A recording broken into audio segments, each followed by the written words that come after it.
Halo para siswa, materi mata pelajaran PKK kali ini adalah tentang prototype.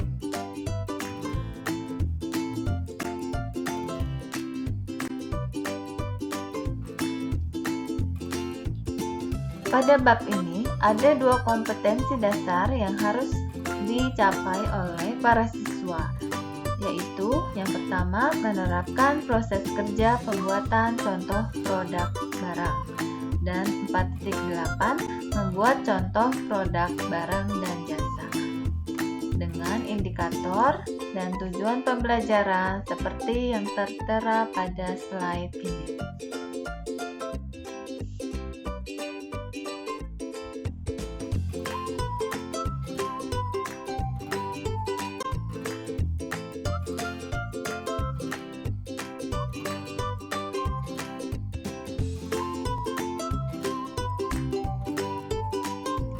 Prototype adalah sebuah contoh atau model awal dari produk.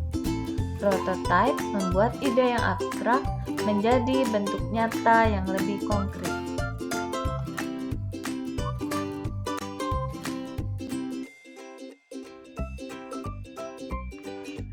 Saat merancang sebuah produk, kita tidak dapat memastikan bahwa produk kita akan diterima oleh pasar, meski sudah dilakukan formulasi, riset, percobaan, dan pengujian.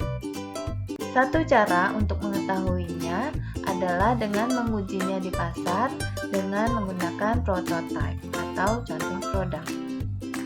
Uji prototype dilakukan kepada kalangan yang terbatas sebelum produk tersebut dipasarkan secara lebih luas.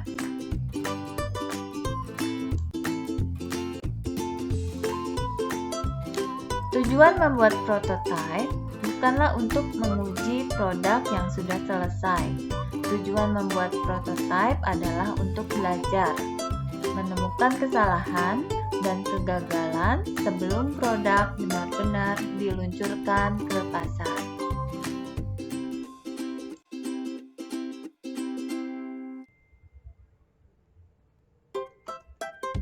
Apabila kita hendak memasarkan suatu produk, maka kita harus melewati suatu tahapan pengembangan prototype atau contoh produk ini. Yang pertama adalah mendengarkan pelanggan. Pada tahap ini dilakukan pengumpulan kebutuhan dengan cara mendengarkan keluhan dari pelanggan.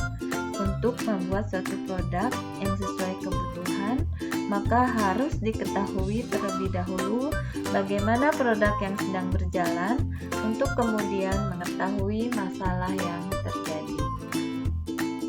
Yang kedua, merancang dan membuat contoh produk. Pada tahap ini dilakukan perancangan dan pembuatan contoh produk yang dibuat dan disesuaikan dengan kebutuhan yang telah didefinisikan sebelumnya dari keluhan pelanggan atau pengguna. Kemudian yang ketiga adalah tahap uji coba. Pada tahap ini, contoh produk diuji coba oleh pelanggan, kemudian dilakukan evaluasi kekurangan-kekurangan dan dari kebutuhan pelanggan tersebut. Pengembangan kemudian dilakukan dengan mendengarkan keluhan dari pelanggan untuk memperbaiki contoh produk yang ada. Tahapan-tahapan dari uji coba ini akan kita bahas lebih lanjut pada slide berikutnya.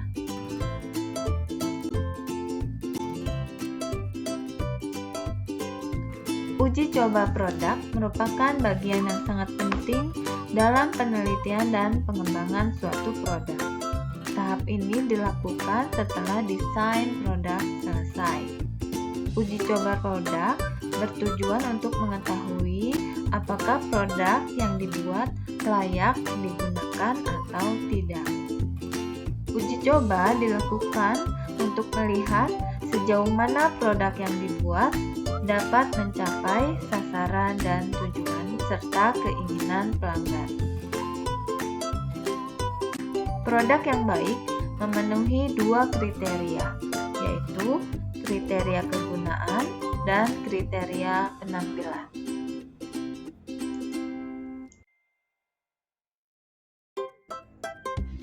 Terdapat 7 tahap uji coba contoh produk. Yang pertama, pengujian setempat. Contoh produk diuji kelayakannya pada saat produk selesai dibuat. Pada tahap ini, pengujian dilakukan oleh kelompok kecil yang terlibat dalam pembuatannya. Dapat juga meminta bantuan para ahli atau praktisi yang sesuai dengan bidang keahliannya. Yang kedua, uji coba terbatas. Uji coba ini disarankan dilakukan pada 1-3 tempat dengan jumlah responden 10-30 orang. Kemudian tahap yang ketiga adalah penyempurnaan produk. Penyempurnaan produk ini akan dilakukan setelah dilakukan uji coba lapangan secara terbatas tadi. Pada tahap penyempurnaan ini, produk awal lebih banyak dilakukan dengan pendekatan kualitatif dan perbaikannya bersifat internal. Kemudian tahap yang keempat, uji coba lapangan secara lebih luas. Dalam tahap ini, uji coba dilakukan dengan jumlah sampel yang lebih besar. Disarankan pada tahap ini menggunakan 5-15 tempat dengan jumlah responden antara 30-100 orang. Jumlah ini relatif tergantung jumlah kategori karakteristik populasi. Langkah-langkah uji coba produk yang telah disempurnakan sama persis dengan uji coba produk awal, hanya jumlah sampelnya yang berbeda. Kemudian tahap yang kelima, penyempurnaan produk hasil uji lapangan lebih luas.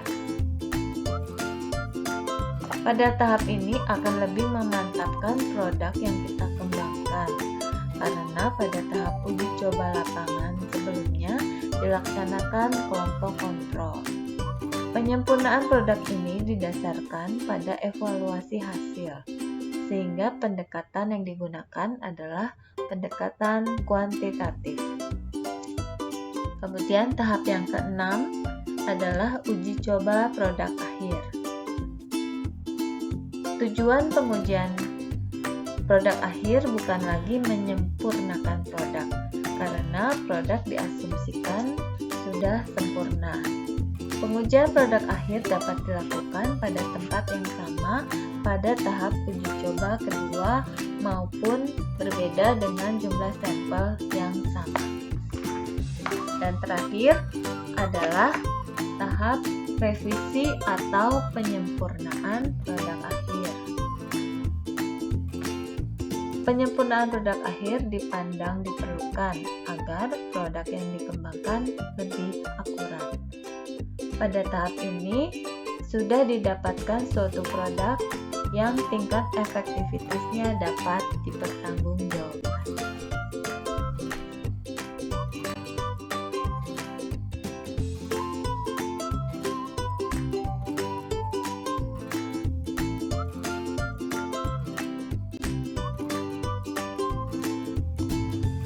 Demikian teori dari prototype.